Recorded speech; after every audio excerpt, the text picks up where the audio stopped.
The Prime Minister of Belgium has been receiving treatment for tinnitus after a member of the Belgian royal family fired a starting pistol near him at a race in Brussels. Last weekend, Charles Michael suffered partial deafness as a result, being left with ringing in his ears.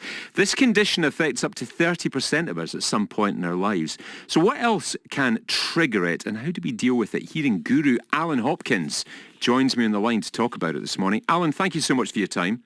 Good morning, Stephen. It's Alan Hopkirk. Hopkirk. I'm sorry. We didn't hear that right, so I better get that right. Alan Hopkirk. We'll give you a check-up. Okay, thank you. What is tinnitus, Alan? Well, tinnitus is the phantom perception of sound in your head or your ears. So it's not a real noise. It's not like a bell ringing externally. It's internal. Now, the Prime Minister of Belgium is suffering from it as a result of someone firing a starting pistol near his head. What are some of the other causes for it? It can be ototoxicity, which is exposure to medicine or drugs. It can be some causes we don't quite know. We know it's associated with hearing loss as well. So some people just get it when they have a hearing loss and it pops into their head. But noise is a big factor. Noise and ototoxicity are the main factors. And what's actually happening medically? What's going on in your ear when it happens? Well, I'm just back from the First World Tinnitus Congress in Poland last week, and if we knew that answer completely, well, we would be jumping for joy. So we don't know exactly what's happening. There's lots of research going on. We know that it's probably a neurophysiological condition. It's something going on in the brain as a result of damage to the ears, or perhaps to some other nervous system input or lack of that.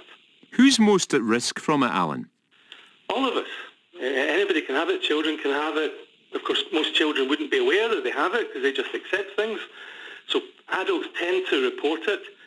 But people that are exposed to noise, DJs, musicians, party goers, they're certainly more likely to suffer from tinnitus, have it triggered by that. Cancer patients, lots of chemotherapy treatments can cause tinnitus as well. That's the drug exposure route. I'm just thinking the time that most listeners have maybe experienced it is coming out of a loud concert, and that kind of low-level ringing that you can just get in your ears, which goes away over the course of a couple of days. But is that connected to it? It's a warning sign, and that is it. So that's telling you that you've been exposed to too much noise, and it is a warning sign. And many people, of course, we've all went to parties, loud concerts or whatever, even the iPods or whatever, listening to sounds too loud in your ears.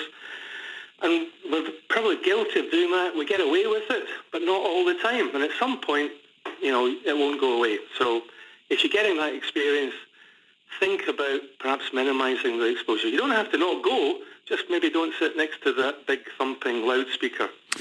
The Prime Minister of Belgium being treated at the moment. What treatments are available for tinnitus? Well, I'm an audiologist. I'm not a medic, but you'd probably be consulting with an audio vestibular physician or a very specialist ENT consultant. There's not really any specific treatments, but for sudden hearing loss, things like steroid injection into the cochlea of the ear or oxygen therapy to try and stimulate regeneration of the inner ear hair cells. And for some people it goes away quite quickly, but for other people it can last and last and last. Absolutely. It's constant, 24/7. And about 1 in 200 people are severely affected by tinnitus. So most of us will get it, or a high percentage will get it fleetingly or in a mild form. But for those 1 in 200, it's severely debilitating. And fortunately, there are things that we can do to help them. But for some people, this is a real curse, isn't it? And they find it very difficult just to lead a normal life with it. Absolutely. They maybe suffer from sleep deprivation. They can't get to sleep. They'll be very anxious and depressed. And there are therapies to help people with that. So if you're one of those people, don't just take the response or the advice that, there's nothing that can be done, because there's lots that can be done. And you can have tinnitus retraining therapy. There's cognitive behaviour therapy treatments that can be associated with that as well.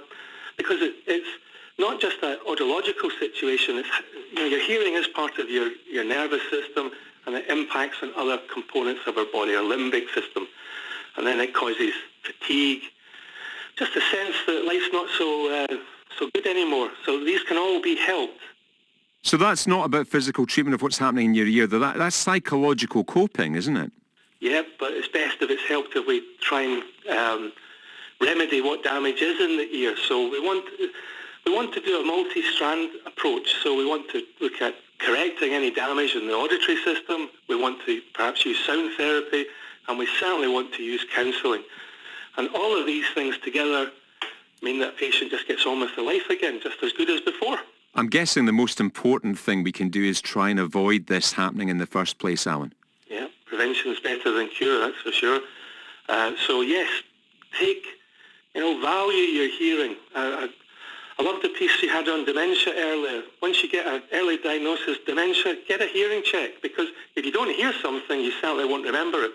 But there's lots of results that show cognitive loading increases the speed of the process of dementia and cognitive degeneration processes. So look after your ears. That's my message. Good message it is. Alan Hopkirk, hearing guru. Thank you so much for your time this morning. Thank you.